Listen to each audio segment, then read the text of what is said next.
네, 오늘 또 예배에 자리신 모든 분들을 축복하고 환영합니다. 우리 박수로 서로를 격려하고 또 축복하고 또 환영하겠습니다. 잘 오셨습니다. 이 시간부터 우리 영상으로 함께 봤는데요. 우리가 선교사님의 영상들을 봤죠. 우리가 선교사님들의 그 격려의 마음 또 축복의 마음을 담아서 우리 선교사님들께도 한번 박수로 한번 그 축복의 마음을 담아서 또 올려보도록 하겠습니다. 네, 잘 오셨습니다. 우리 시간에 또 함께 선포하고 또 말씀을 함께 나누도록 하겠습니다. 우리 가슴에 손을 얹고 이렇게 선포하도록 할까요? 하나님 우리와 함께 하십니다.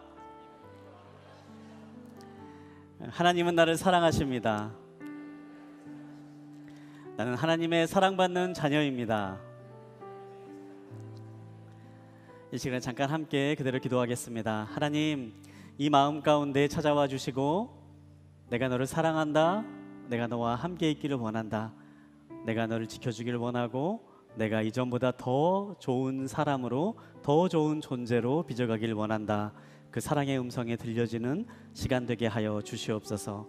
하나님의 사랑의 마음이 담겨지는 시간 되게 하여 주시고 또 예수님이 이 마음 가운데 들어와 함께 하시는 시간 될 수 있도록 주님 인도하여 주시옵소서. 감사합니다. 살아계신 예수님의 이름으로 기도합니다. 아멘.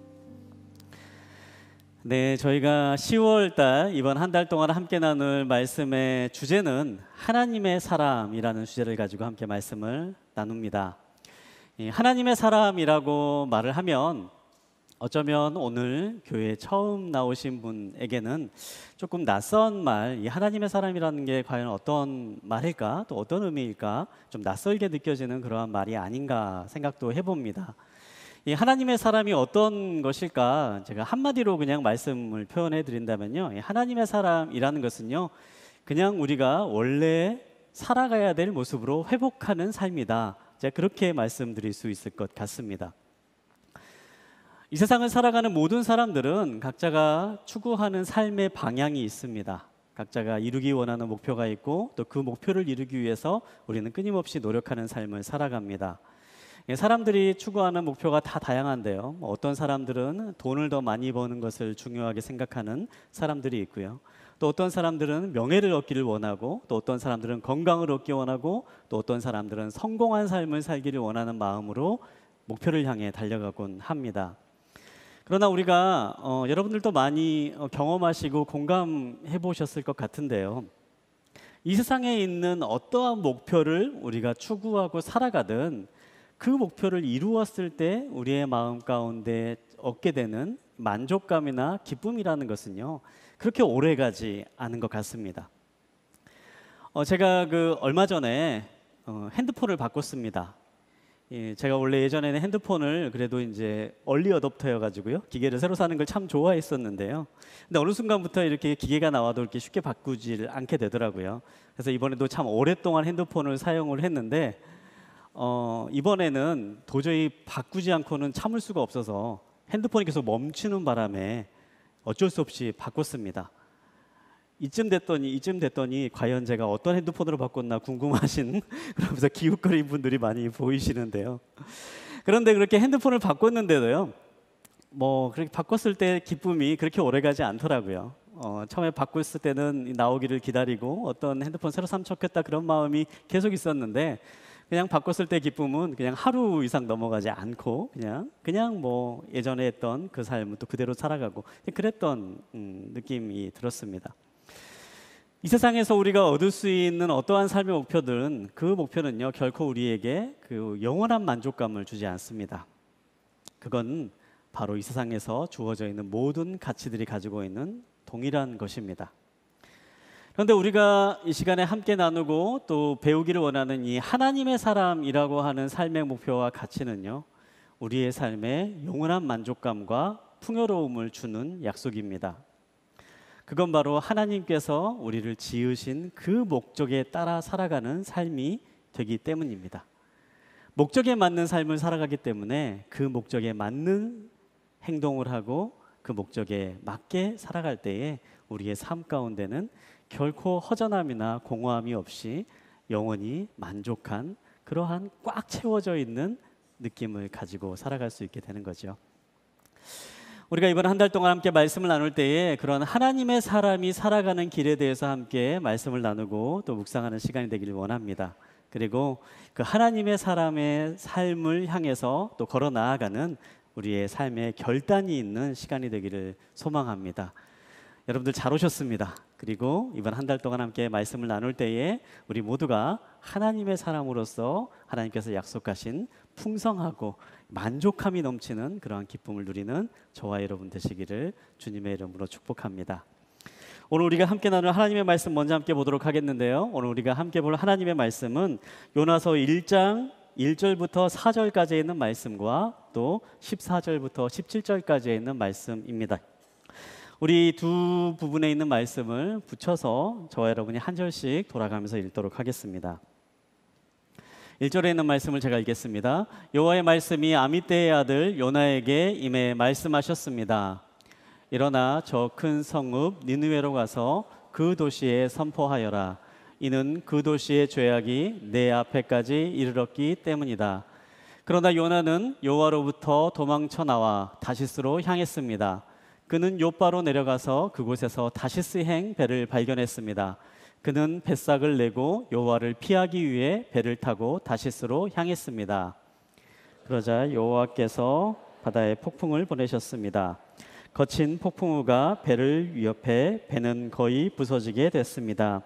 그러자 그들이 여호와께 부르짖었습니다. 여호와여, 제발 이 사람의 목숨 때문에 저희가 죽게 하지 마십시오. 죄 없는 피 흘림을 우리가 책임지게 하지 마십시오.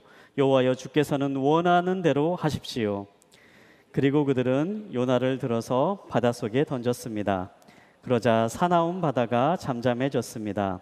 그들이 여호와를 크게 두려워해 그들은 여호와께 희생 제물을 드리고 서원했습니다. 여호와께서는 큰 물고기를 준비하셔서 요나를 삼키게 하셨습니다. 요나는 그 물고기 뱃속에서 3일 밤낮을 보냈습니다. 아멘. 이번 한 달 동안 요나서를 중심으로 해서 말씀을 함께 나누게 되는데요. 이 하나님의 사람에 대해서 함께 묵상하고 나누기 위해서 어떤 성경 말씀이 좋을까 함께 고민하고 또 기도하는 과정 가운데 이 요나서의 말씀을 함께 나누면 좋겠다, 이제 그러한 마음이 들었습니다. 이 요나서는 구약 성경에 나와 있는 아주 짧은 성경책입니다. 여러분도 한번 시간 내서 한번 읽어보시면요, 이 4장밖에 되지 않은 아주 짧은 성경책이기 때문에 금방 쉽게 읽을 수 있는 책인데요. 근데 이 요나서는 구약 성경에 나와 있는 다른 많은 책들, 특별히 다른 많은 예언서들과는 구별이 되는 예언서입니다. 일반적으로 예언서라고 하면은요, 하나님께서 예언자에게 하신 말씀이 담겨 있는 책입니다. 그래서 하나님께서 예언자에게 하신 말씀이 담겨져 있고 그 말씀이 어떠한 말씀인지를 전해주는 책이 바로 이 예언서라고 불리워지는 책인데요. 그런데 이 요나서라고 하는 책은요, 이 하나님께서 이 말씀해 주시는 말씀이 예언자에게 임하는 걸로 시작을 하는데, 이 내용을 살펴보면 이 하나님의 말씀이 무엇인가에 집중하기보다는요, 그 말씀을 받은 이 요나가 어떤 행동을 했는가, 그리고 그 요나가에게 어떠한 일들이 일어났는가, 그러한 내용들이 이 요나서에 많이 담겨져 있습니다. 그래서 아마 이 자리에 나온 교회에 오래 다니지 않으신 분들도 요나서는 아마 쉽게 읽을 수 있는 책입니다. 제가 어렸을 때 생각을 해보면요, 이렇게 이야기들이 담겨 있고 또 쉽게 읽을 수 있는 책이기 때문에 저 어렸을 때도 교회 학교를 다니면요, 이 요나서에 나오는 이야기 한 장면은 반드시 들었던 경험이 납니다. 이 요나라고 하는 사람이 하나님의 말씀에 불순종해 배를 타고 가다가 바다에 던져지게 되었는데 큰 물고기를 만나서 물고기 뱃속에서 3일 동안 있게 되었다가 나왔다라고 하는 그러한 내용이죠. 아마 교회에 어렸을 때 다녔던 분들은 이 이야기를 한 번쯤은 꼭 들어보셨을 그러한 이야기인데요. 이 이야기를 처음 듣는 분은 그건 피노키오에 나온 이야기가 아닌가 라고 생각하시는 분이 계실지 모르겠는데요. 사실 그 장면의 원작은 이 요나서에서 나온 이야기입니다. 그럼 요나서의 말씀을 우리가 한번 살펴보면서 하나님의 사람의 모습은 어떠한 모습이어야 될 것인가, 또 하나님의 사람은 어떠한 결단을 하고 어떻게 행동하는 사람인가, 우리 함께 살펴보도록 하겠습니다. 우리 1절부터 2절까지 있는 말씀 우리 한 번 더 함께 살펴보도록 하겠습니다. 1절과 2절에 있는 말씀 한 번 더 함께 보겠습니다. 시작. 여호와의 말씀이 아미떼의 아들 요나에게 임해 말씀하셨습니다. 일어나 저 큰 성읍 니느웨로 가서 그 도시에 선포하여라. 이는 그 도시의 죄악이 내 앞에까지 이르렀기 때문이다. 아멘. 이 요나서의 시작은요, 하나님의 말씀이 요나에게 임했다라고 하는 말씀으로 시작이 되고 있습니다. 이 요나라고 하는 선지자, 이 요나라고 하는 이름에는 굉장히 중요한 특징이 하나가 있는데요. 이 요나라고 하는 이름의 원래 뜻은 비둘기라고 하는 뜻을 가지고 있습니다. 오늘날에는 이 비둘기라고 하면 좋아하지 않는 사람들이 참 많이 있는데요. 특별히 누군가의 이름을 비둘기라고 부른다면 굉장히 싫어할 그러한 분들이 참 많이 있을 것 같습니다만, 사실 이 비둘기라고 하는 그 단어의 원래적인 의미는요, 굉장히 좋은 의미지요. 예로부터 이 비둘기는 이 사랑이나 순결이나 또 평화나 이런 화해나 그러한 이 아름다운 긍정적인 의미를 담은 새로서 이렇게 불리워져 왔습니다. 특별히 비둘기라고 하면 우리가 많이 생각하고 있는 그 단어가요, 이 평화, 이 화해라고 하는 단어를 쉽게 떠올리게 되는데요. 이 평화, 화해라고 하는 단어가 언제부터 시작되었나 한번 찾아봤더니요, 이 평화, 화해라고 하는 그 단어가 이 새 의미가 시작된 그 배경이 이 창세기에 나와 있는 그런 이야기를 배경으로 하고 있다라고 그렇게 기록되어 있더라고요. 창세기 8장을 보면 노아의 홍수 사건이 담겨져 있는 내용이 나옵니다. 노아가 이제 홍수가 일어나서 배를 타고 이제 가고 있을 때에 이제 홍수가 그쳤는가 하고 살펴보기 위해서 이제 비둘기 한 마리를 배 밖으로 내보내게 되는 거죠. 그리고 이제 비둘기가 입에 감람나무 가지를 몰고 돌아오게 되는데, 그 모습을 보면서 아, 이제 홍수가 끝났구나, 하나님의 심판이 끝났구나라는 것을 알게 되고, 그때부터 이 새로운 시대가 시작되는 메신저로서, 그러니까 평화로운 시대가 시작되었다, 하나님과의 화해가 시작되었다라고 하는 그런 메신저로서의 의미로 이 비둘기가 사람들에게 생각되기 시작했다라는 거죠. 제가 이 요나의 이름을 이 비둘기라고 지어진 것을 보면서요, 이 하나님의 사람이란 어떠한 존재인가 한번 첫 번째로 생각을 해보았습니다. 여러분, 하나님의 사람은 어떠한 존재입니까? 하나님의 사람은요, 비둘기 같은 존재입니다. 하나님의 사람은 비둘기 같은 존재입니다. 시청역 앞에 광장에 있는 그러한 비둘기, 한강시민공원에 있는 그런 비둘기를 말하는 비둘기가 아니라요, 창세기 8장에 나오는 감람나무 잎을 몰고 오는 평화와 화해를 메시지를 전하는 그러한 존재, 바로 그 존재가 하나님의 사람의 첫 번째 모습이 아닌가, 그렇게 생각을 해봅니다. 하나님의 사람은 어떤 사람입니까? 하나님의 사람은요, 사람들에게 하나님의 마음을 전하는 사람이죠. 하나님의 사람은요, 하나님의 마음을 전해서 마음 가운데 불안이 있고 두려움이 있는 사람에게 하나님의 평화를 전해줄 수 있는 사람입니다. 하나님의 사람은요, 하나님의 마음을 전할 수 있는 사람이기 때문에 그 마음 가운데 다툼이 있고 그 마음 가운데 소란스러운 마음이 담겨져 있는 사람에게 다가가 그에게 화해를 말해줄 수 있고 그에게 기쁨을 전할 수 있고 희망과 소망을 전해줄 수 있는 사람이 바로 하나님의 사람입니다. 저는 이 말씀을 준비하면서 이 자리에 계신 모든 분들이 바로 그러한 하나님의 사람이 되기를 간절히 소망합니다. 여러분, 비둘기가 되십시오. 네, 다시 한번 말씀드리지만 한강시민공원에 있는 비둘기가 되지 마시고 창세기 8장에 나오는 비둘기가 되시기 바랍니다. 여러분이 머물러 있는 곳에서 평화를 전할 수 있는 사람들, 여러분이 함께하는 사람들에게 화해와 기쁨을 전할 수 있는 그러한 존재가 되기를 간절히 소망합니다. 제가 이 말씀을 준비하면서요, 신대원 다닐 때, 신학대학원을 다닐 때 제가 이제 저희 수업 가운데 목회 실습이라고 하는 그런 수업이 있었습니다. 그 수업 때 이제 수업의 목회 현장에 계신 이제 선배 목사님들이 이제 신학대학원에 오셔가지고 후배가 될 목사들에게 후배들에게 이 목회자로서의 마음이 어떠한 마음이고 목회자가 어떤 생각을 가지고 살아야 되는지 알려주는 그러한 수업이 있었는데요. 그 가운데 제가 기억나는 한 목사님의 일화가 생각이 났습니다. 지금은 은퇴하신 이제 김동호 목사님이라고 하는 그런 목사님께서 이 목회 실습이라는 곳에 와서 저희에게 그런 얘기를 해주셨어요.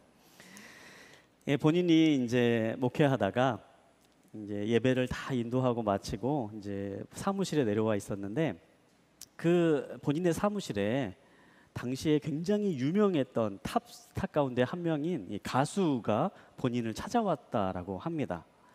그래서 이제 이 사람이 어인 일로 이렇게 나를 찾아왔나 그렇게 궁금해서 이제 만나봤더니요, 이분이 그 예배를 드리시면서 너무 큰 감격과 은혜를 받으셨던 것 같아요. 그래서 이제 대뜸 이제 목사님을 만나서 하는 얘기가, 목사님 저는 오늘부터 가수를 그만두겠습니다, 이렇게 얘기를 했다라는 거예요. 그러면서 하신 얘기가, 목사님 저는 이제부터 가수를 그만두고 이 목사님 교회에서 목사로 일하고 싶습니다. 어떻게 하면 목사가 될 수 있는지 그 길을 알려주십시오. 이제 이렇게 얘기를 했다라고 합니다. 근데 이제 이분이 이게 신앙생활을 오래 하신 분도 아니고요. 이제 교회에 오셨는데 그 예배가 너무 어떤 감격이 있었는지 큰 감동이 있어가지고 이렇게 삶을 바꿔야겠다 생각을 하고 찾아왔는데, 이 말을 들은 이제 목사님이 덜컥 겁이 먼저 나기 시작을 했다라는 거예요. 이분에게 어떻게 말을 해줘야 될까? 그러면 그 소위 말하면 굉장히 잘 나가고 있는 그 가수를 은퇴를 하고 이제 뭐 신학대학원을 가라고 이렇게 안내를 해줘야 되나? 그리고 이제 뭐 내가 우리 교회에서 일할 수 있게 해주겠습니다, 이렇게 얘기를 해줘야 되나? 막 이런 고민이 들면서 한참 이게 망설였다라고 그래요. 근데 이제 목사님께서 이제 그분에게 이제 말씀을 해주시기를 이제 그렇게 권면을 했다라고 합니다. 형제님께서 지금 이게 순수하고 참 아름다운 마음으로 하나님의 일을 하고 싶다라고 말씀하셨는데, 하나님의 일을 한다라는 것은 꼭 목사가 돼서만이 하나님의 일을 하는 것은 아닙니다. 목사가 되기 전에 먼저 형제님이 하고 있는 일을 통해서 어떻게 하면 하나님의 일을 할 수 있을 것인가, 하나님의 영광을 드러낼 수 있을 것인가, 그것을 한번 고민해보고 기도해보시고 난 이후에 그렇게 사역을 하시다가도 나중에 목사가 되고 싶은 부르심이 생겼으면 그때 해도 늦지 않습니다. 이제 그렇게 권면을 하고 돌려보냈다라고 해요. 그 뒤로 이분이 어떻게 목사가 되셨을까요? 목사가 되지 않으셨습니다. 그분이 이제 그 뒤로 이제 목사님의 말씀에 의하면요, 그분이 나중에 그 뒤로 어떤 일을 하셨나 이렇게 유심히 살펴보게 되었는데, 그분이 이제 했던 음악이 조금씩 바뀌었다라 그래요. 그분이 만든 앨범 가운데 꼭 한 곡, 두 곡 정도로는요, 뭔가 사람들에게 용기를 주고 따뜻함이 줄 수 있는 그런 곡을 실었다라고 합니다. 그리고 나중에 알게 된 사실인데, 그분은 여전히 뭐 대중가요를 부르는 분으로 그렇게 활동을 하시는데, 그분이 어디선가 CCM을 부르는 것도 본인이 들은 적이 있다라고 그렇게 말씀을 하시더라고요. 저는 어쩌면 우리가 비둘기로서 부르심을 받고 하나님의 사람으로서 부르심을 받은 사람으로서 첫 번째 기억해야 될 모습이 바로 그 모습이 아닌가 생각을 해봅니다. 여러분이 어떠한 삶의 자리 가운데 있든지, 우리가 어떠한 자리 가운데 있든지 그 일에서 하나님의 영광을 드러내고 또 하나님의 일을 할 수 있는 것은 어떠한 것이 있을까 고민할 때에 우리가 하나님의 사람으로서의 첫 번째 모습과 마음을 가지면서 살아갈 수 있게 된다는 사실이죠. 어떠한 일을 하든지, 또 어떠한 삶의 자리 가운데 있든지, 회사에서 있든지, 직장 생활을 하시면서 어떤 분들은 식당에서 일을 하시든지, 또 어떤 분들은 뭐 그냥 가정에서 아이 자녀들을 돌보시든지, 친구를 만나서 시간을 보내든지, 그 장소에서 내가 어떻게 하면 하나님의 마음을 사람들에게 전할 수 있을까? 내가 어떻게 하면 하나님이 주시는 사랑과 하나님이 주시는 따뜻함을 이 사람들에게 전할 수 있을까 고민하고 생각할 때에 바로 그 삶의 자리가 하나님의 사람으로서의 첫 번째 발을 내미는 자리가 된다라는 사실이죠. 특별히 이 자리에 나오신 여러분들께 제가 한 가지 권면을 드리고 싶습니다. 어찌 보면 한 가지 숙제 같은 것을 하나 내드리고 싶습니다. 여러분이 생각하시기에 여러분이 머물고 있는 자리에 그 하나님의 마음을 전한다면 여러분은 어떤 일을 하실 수 있겠습니까? 단 한 가지, 어쩌면 단 한 사람에게 그 하나님의 마음을 전한다면 여러분 어떤 일을 행하실 것이고 또 어떤 표현을 하실 수 있겠습니까? 한번 여러분 묵상하시고 생각하시고 또 집에 돌아가시면서 계속해서 이 한 가지를 기억하시면서 그 단 한 가지의 일부터 우리의 삶 가운데 하나씩 하나씩 해나갈 수 있는 그러한 축복이 있게 되길 바랍니다. 바로 그 순간부터 우리의 삶이 하나님의 사람으로서의 삶의 자리로 첫 발을 내딛는 그러한 자리가 될 것을 믿습니다. 두 번째로 함께 살펴보기를 원하는 것은요, 요나에게 하나님의 사람으로서 어떻게 살아야 될 것인지 하나님께서 하나님의 사람으로 살아가기 위해서 또 하나님의 마음을 전하는 도구가 되기 위해서 하나님께서 요나에게 말씀하시는 장면을 다시 한번 우리가 생각해 보게 되기를 원합니다. 우리가 앞서서 2절에 있는 말씀을 함께 살펴봤는데요.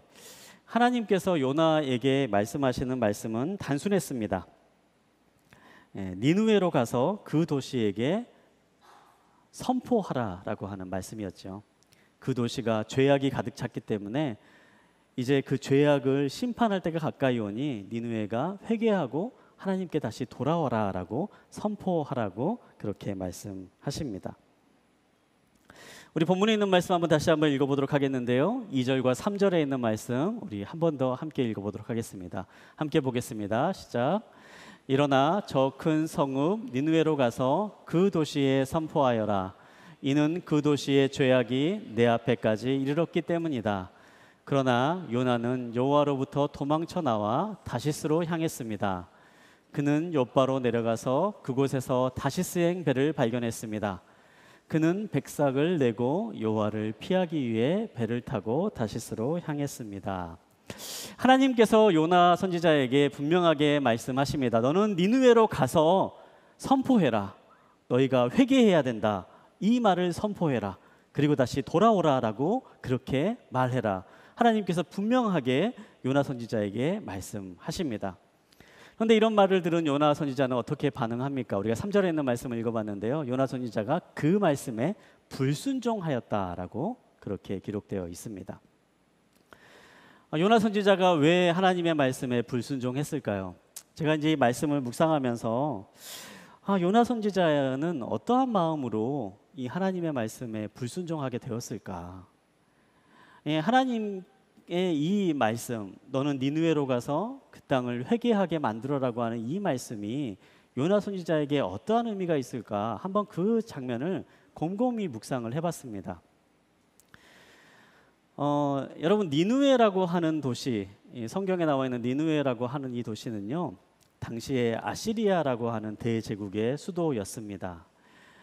당시 서아시아를 지배하고 있던 큰 대제국의 수도가 바로 이 니느웨라고 하는 곳이었는데요. 이 아시리아라고 하는 이 제국은요, 이 요나 선지자가 살았던 북이스라엘이라고 하는 나라하고는요, 상급과도 같은 그러한 나라였습니다. 성경을 보면 이 북이스라엘을 괴롭히는 많은 나라들이 나오는데요. 그 나라 가운데 한 나라가 이 아시리아라고 하는 나라였습니다. 이 아시리아가 힘이 강해지고 아시리아가 점점점 부강해지면요, 반드시 큰 군대를 이끌고 북이스라엘을 침략해 왔습니다. 그리고 그러한 역사가 성경에 계속해서 나옵니다. 그리고 역사의 마지막을 보면요, 북이스라엘이 결과적으로 멸망하게 된 나라가 바로 이 아시리아라고 하는 나라의 침략으로부터 멸망하게 되는 것을 성경의 역사를 통해서 볼 수가 있습니다. 이러한 사건을 보면서 이 본문에 있는 말씀을 볼 때요, 이 요나 선지자에게 너는 니느웨라고 하는 도시에 가서 이 아시리아라고 하는 도시의 수도에 가서 그 사람들이 자신이 가지고 있는 죄를 회개하고 돌이켜서 멸망받지 않도록 선포하라라고 하는 이 말씀은요, 굉장히 어려운 말씀이었을 거라는 생각을 해봅니다. 자신의 동족을 끊임없이 괴롭히는 적국, 자신의 동족을 끊임없이 힘들게 하는 그 나라, 원수와도 같은 그 나라에 가서 너는 그 나라 사람들이 다시 살아날 수 있도록, 그 나라 사람들이 심판받지 않도록 복음을 전해라 라고 하는 말씀을 들을 때 요나 선지자의 마음 가운데는 굉장히 큰 갈등이 생겨날 수밖에 없었던 것이죠. 여러분, 우리의 삶에도 종종 그러한 순간들이 생겨납니다. 하나님의 말씀을 듣고요, 또 하나님이 원하시는 일이 무엇인가 곰곰이 생각하면 할수록 때로는 내가 도저히 할 수 없는 것만 같은 그러한 일을 하나님이 나에게 말씀하시는 것만 같다, 그렇게 여겨지는 순간들이 있습니다. 요나 선지자처럼 도저히 용서할 수 없는 사람인데 하나님이 용서하라고 말씀하시는 것 같은 그런 순간이 우리의 삶 가운데 있을 수가 있습니다. 이 일은 정말 내가 하고 싶지 않은 일인데 하나님은 계속해서 나에게 하라라고 말씀하시는 것 같이 들려지는 그러한 순간들이 있습니다. 그렇게 내가 하고 싶은 것과 내가 바라는 것과 하나님의 말씀이 충돌하고 갈등할 때 여러분, 우리는 어떠한 선택을 해야 하겠습니까? 혹자는 그러한 순간이 올 때 두말할 것도 없이 하나님의 말씀을 따라야 된다, 그렇게 말씀하시는 분도 있습니다. 용서해야지, 그리고 그냥 해야지, 하나님의 말씀에 절대 순종해야지, 그렇게 말씀하시는 분들도 있습니다. 그 말이 분명히 맞는 말입니다. 그런데 그렇게 하기에는 그것이 옳은 일이라고 생각하는 우리의 머리는 생각하는데 도저히 우리의 가슴이 그렇게 따라주지 않는 그러한 순간들이 분명 우리의 삶의 순간 가운데 생겨나게 되기 마련이지요. 그런 순간에도 그냥 하나님이 하라고 했으니까 억지로라도 해야지, 억지로라도 순종해야지, 그렇게 하는 것이 정말 하나님께서 원하시는, 또 성경에서 말하는 삶의 모습일까요? 제가 이런 의문을 가지고요, 오늘 그 요나서 1장에 있는 말씀을 계속해서 기도하는 마음으로 묵상하면서요, 이 요나서 1장 가운데에 꼭 있을 법한데 있지 않는 한 가지가 있다라는 사실을 발견하게 되었어요. 여러분, 나중에 집에 돌아가셔서 한번 요나서 1장에 있는 말씀을 차분히 한번 읽어보시면 좋겠는데요, 이 요나서 1장 가운데 이 하나님을 믿는 사람이라면 꼭 있을 법한 일인데 없는 일이 한 가지가 있습니다. 그것은요, 이 요나 선지자가 하나님을 찾았다라고 하는 내용이 나오지 않습니다. 요나 선지자가 하나님께 기도했다라는 말이 나오지 않습니다. 요나 선지자가 하나님께 구했다라고 하는 그러한 말이 나오지 않습니다. 단적으로 한 부분을 보도록 할까요? 2절에 있는 말씀을 보면 하나님께서 요나 선지자에게 니느웨로 가라라고 하는 말씀이 나온 바로 그 다음에 있는 장면인데요, 3절에 있는 말씀 우리 한번 띄워주시겠어요? 3절에 있는 말씀 제가 한번 읽어드리겠습니다. 하나님께서 니느웨로 가라라고 하는 말씀이 있는 이후에 바로 나온 장면입니다. 그러나 요나는 여호와로부터 도망쳐 나와 다시스로 향했습니다. 그는 요바로 내려가서 그곳에서 다시스행 배를 발견했습니다. 그는 뱃삭을 내고 여호와를 피하기 위해 배를 타고 다시스로 향했습니다. 하나님의 말씀이 도저히 내 삶 가운데 다가오지 않는, 도저히 할 수 없는 명령을 들었는데도 요나는 그 말에 대해서 하나님께 아무런 말도 하지 않습니다. 그리고 요나는 그 순간에 하나님께 무엇인가 자신의 마음을 말하는 것을 포기한 대신에 그냥 도망쳐 버리기로 작정하고 피해 버립니다. 니느웨로 가라고 하는 그 명령에 정반대가 되는 다시스라고 하는 아주 먼 곳으로 향하는 배를 타기로 결정하는 거죠. 요나는 하나님을 찾지 않습니다. 요나는 하나님께 구하지 않습니다. 요나는 하나님으로부터 도망치기를 결정합니다. 이 다음에 나온 장면들도 계속해서 이런 이야기가 나오고 있습니다. 배를 탔을 때, 풍랑이 일었을 때 요나는 어떤 모습을 하고 있습니까? 요나는요, 배 맨 밑닥에서 잠을 자고 있었다라고 기록되어 있습니다. 다른 많은 선원들이 자신의 생명과도 같은 자신의 장사 보찜을 바다 밖으로 던져가면서 어떻게 하면 이 풍랑에서 살아날 수 있을까, 그렇게 발버둥치며 자신이 믿는 신의 이름을 부르짖으며 구원해달라, 우리를 구해달라라고 부르짖는 바로 그 순간에도요, 요나는 아무런 반응을 보이지 않습니다.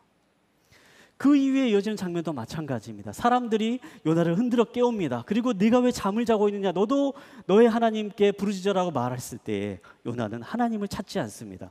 그리고 그동안에 자초지정에 있었던 일들을 그 선원들에게 이야기합니다. 이 일은 나 때문에 일어난 일입니다. 내가 하나님께서 이런 말씀을 나에게 주셨는데 내가 그 말씀을 지키지 않아서 이 배를 타게 됐고, 그리고 그 일 때문에 이런 풍랑이 일어난 것 같습니다. 그렇게 얘기하는 순간에도 요나는 하나님께 잘못했다라고 말을 하지 않습니다. 하나님께 구해달라고도 말하지 않습니다. 요나는 그 순간에도요 하나님을 찾지 않습니다.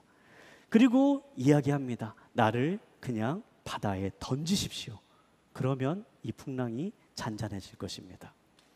하나님을 찾지 않는 대신에 전혀 엉뚱한 얘기를 하고 있는 거지요. 여러분, 우리가 이 장면을 한번 반면교사해서 생각해 볼 필요가 있습니다. 우리가 살아가다 보면요, 이 하나님의 말씀과 내가 생각하고 내가 원하는 것과 정면으로 부딪히는 순간들이 분명히 생겨납니다. 그리고 하나님의 말씀은 이것을 하라라고 말하는 것처럼 분명하게 들려지는 순간들이 있습니다. 그런데 그 순간에 우리가 기억해야 할 것은요, 그 순간 그것을 무시하고 도망치고 피하고 끝나는 것이 아니라 하나님께서 원하시는 것은 바로 그 순간 그 생각과 마음을 가지고 하나님께 나아가는 삶을 원하셨다라는 사실이죠. 오늘 본문에 있는 말씀 17절에 있는 말씀을 보면요, 바다에 던져진 요나가 이제 죽게 되는 순간, 죽음을 맞이할 수밖에 없는 그러한 순간에 하나님께서 큰 물고기를 예비하셔서 요나를 삼켰다라고 그렇게 기록합니다. 그 물고기가 가진 의미는 무엇입니까? 계속해서 하나님을 피해 도망치고 하나님을 피해 그냥 모르는 척 무시하며 살아가고 있던 요나가 더 이상 도망칠 수 없는 하나님을 만날 수 있는, 독대할 수 있는 장소로 이 물고기를 예비하시고 인도하고 계시는 사실이죠. 사랑하는 여러분, 하나님의 사람은 어떤 사람입니까? 여러분, 우리가 신앙생활을 하고요, 또 우리가 하나님을 믿는다라고 얘기를 하고요, 또 지금 이 자리에서도 말씀을 듣는 과정 가운데 있으면서도 여러분의 마음 가운데 도저히 받아들여지지 않는 그러한 부분들이 있을 수 있습니다. 그런데 하나님은요, 그 마음을 가지고 여러분이 하나님 앞으로 나오기를 원하십니다. 도망치고 피하고 무시하고 그렇게 살아가는 것이 아닌 우리들의 마음에 있는 진실한 마음을 가지고 하나님 앞에 나아가 하나님께 물어보고, 또 때로는 하나님께 따져보고, 또 때로는 하나님께 항변해 가면서 그렇게 하나님 앞에 나아오기를 원하십니다. 그리고 하나님의 사람은요, 바로 그렇게 어떠한 순간에도 하나님 앞에 나아갈 수 있는 사람, 바로 그러한 사람이 하나님의 사람인 것입니다. 제가 이 말씀을 준비하면서요, 한 집사님의 이야기를 듣게 되었습니다. 이 집사님은 이제 국립정신 의료원에서 이제 국가 정책을 지금 연구하고 있는 그런 집사님이신데요. 이 집사님께서 이제 본인의 이야기를 이제 하신 이야기가 생각이 났어요.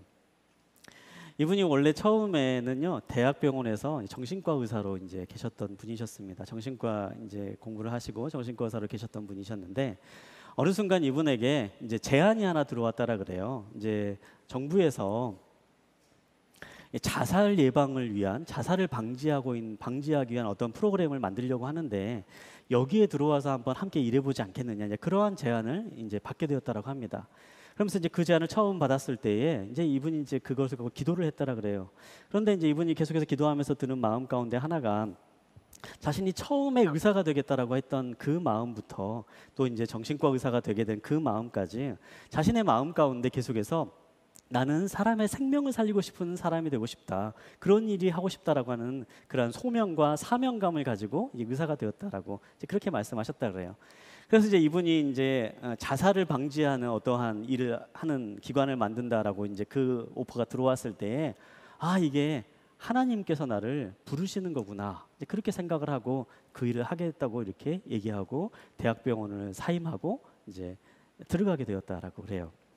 근데 이분이 이제 공무원으로서의 이제 서약을 하고 사인을 하고 난 다음에 이제 출근을 해보니까 그때 알게 된 사실이 하나 있었다라고 합니다. 책상에 딱 앉아보니까요, 자기가 맡은 일에 대해서 배정된 예산이 하나도 없었다라는 사실이에요. 그리고 더 알아보니까 분명히 자살을 방지하기 위한 어떤 기관을 만들고 프로그램을 만들기 위해서 자기가 이제 오라고 얘기를 했는데 그 계획은 아무런 계획도 준비되어 있지 않고 그냥 누군가의 아이디어밖에 존재하지 않는 그런 상황이었다라고 그러는 거예요. 그래서 이제 이분이 이제 혼란이 생겨나기 시작을 한 거죠. 분명히 하나님이 나를 부르셔서 이곳으로 왔다라고 생각을 하는데 하나님께서 나의 그 비전을 주시고 그게 맞아서 사람의 생명을 살리는 자살을 방지하게 되는 그 귀한 일이라고 생각해서 왔는데 막상 와보니까 아무런 일도 할 수 없는 그러한 상황 가운데 있는 것을 발견했다라는 거죠. 그래서 굉장히 마음에 힘들었다라 그래요. 그리고 그때부터 사직서를 이 가슴 한켠에 넣고 언제 그만둬야 되나, 내가 기회 만나면 이 사직서를 던져버리고 나와야겠다. 이제 그 마음을 다니고 그렇게 이제 꾸역꾸역 그렇게 회사를 계속해서 다녔다라고 합니다. 이제 그런데 이제 도저히 안 되겠다. 이제는 진짜 사직해야지라고 생각했던 그러한 날이 있었는데 그때 우연히 이제 저희 교회에서 하는 한 집회를 이제 참석하게 되었다라 그래요. 그런데 그 집회에 참석을 하는데 그 집회가 이제 선교사님들을 위한 어떤 집회였는데 그 집회에 참석해서 함께 이제 예배를 드리고 있는데 갑자기 그때 이제 앞에 계신 목사님께서 하시는 말씀 하나가 자신의 마음 가운데 확 파고들기 시작을 했다라 그래요. 그러면서 이거는 나에게 주시는 말씀인 것 같다. 그런 마음의 확신이 들었다라는 겁니다. 그래서 이게 혹시 나만 그런 게 아닌가 싶어가지고요. 옆에 이제 아내분이 함께 예배를 드리고 있었는데 아내분에게 살짝 물어봤다 그래요. 여보, 저 얘기가 아무래도 나에게 하시는 말씀 같은데 여보는 어떻게 생각해? 이렇게 물어봤더니요. 아내분도 똑같이 이거는 하나님께서 당신에게 주시는 말씀 같아. 그렇게 말을 했다라는 거예요. 그래서 정말 이게 정말 하나님께서 주시는 말씀인가 생각을 하고 있는데 갑자기 그 순간에 어떤 한 권사님이 이 집사님에게 찾아오더니요. 내가 집사님을 위해서 기도해주고 싶습니다. 라고 그렇게 얘기하셨다라는 거예요. 그러면서 말씀하셨다라는 거예요. 집사님, 지금 목사님이 하신 말씀 집사님에게 하신 말씀인 거 알고 계시죠? 그냥 그렇게 말씀하셨다라는 거예요.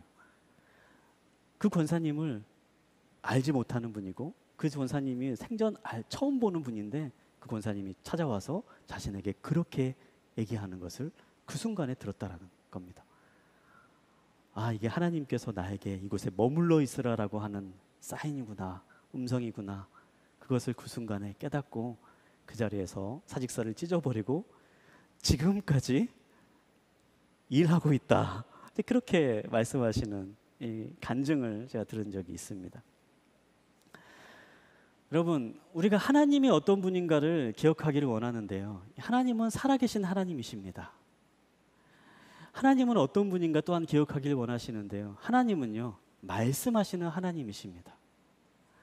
우리가 하나님의 음성을 듣고자 하는 그 자리로 계속해서 나아가고 또 때로는 하나님의 음성이 들려지지 않는 것처럼 그렇게 여겨지고 또 때로는 하나님께서 하시는 말씀 또 성경에 있는 말씀이 이해가 되지 않고 받아들여지지 없는 것처럼 여겨지는 순간에 있다 할지라도 여러분 그 자리를 포기하지 않고 계속해서 찾아가고 붙잡고 살아간다면요. 여러분 분명히 여러분의 삶 가운데 말씀하시는 하나님을 만나시게 될 것입니다. 그 말씀하시는 하나님이 이 성경 말씀을 통해서 여러분에게 말씀하실 수도 있고요. 또 때로는 이 집사님이 하시는 경우처럼 주변 사람을 통해서도 분명한 메시지로 여러분의 삶 가운데 말씀하실 수도 있습니다. 또 때로는 바라기는 이 자리에 앉아있는 여러분 가운데 제가 전하는 이 설교 말씀을 통해서 이 말씀은 하나님께서 지금 나에게 주시는 말씀이구나 라고 그렇게 받아지는 분도 계실 거라고 믿습니다. 사랑하는 여러분, 하나님의 사람은 어떠한 상황 가운데 있을지라도 하나님 앞으로 나아가는 사람임을 기억하십시오. 하나님의 말씀이 이해가 되지 않고 들려지지 않고 내가 생각하는 것과 다르고 내가 원하는 것과 정다른 길을 원하고 있다 할지라도 그 마음을 가지고서라도 하나님 앞에 나아가십시오. 도망치지 마십시오. 피하지 마십시오. 하나님의 만나기 위한 자리로 계속해서 나아가십시오. 그러면 우리의 삶에 말씀하시고 우리의 삶을 인도하시고 하나님의 사람으로서 빚어가시는 그 하나님의 음성을 듣고 하나님의 손길을 경험하게 될 줄 믿습니다. 그러한 믿음의 자리로 나아가는 저와 여러분 되시기를 주님의 이름으로 축복합니다.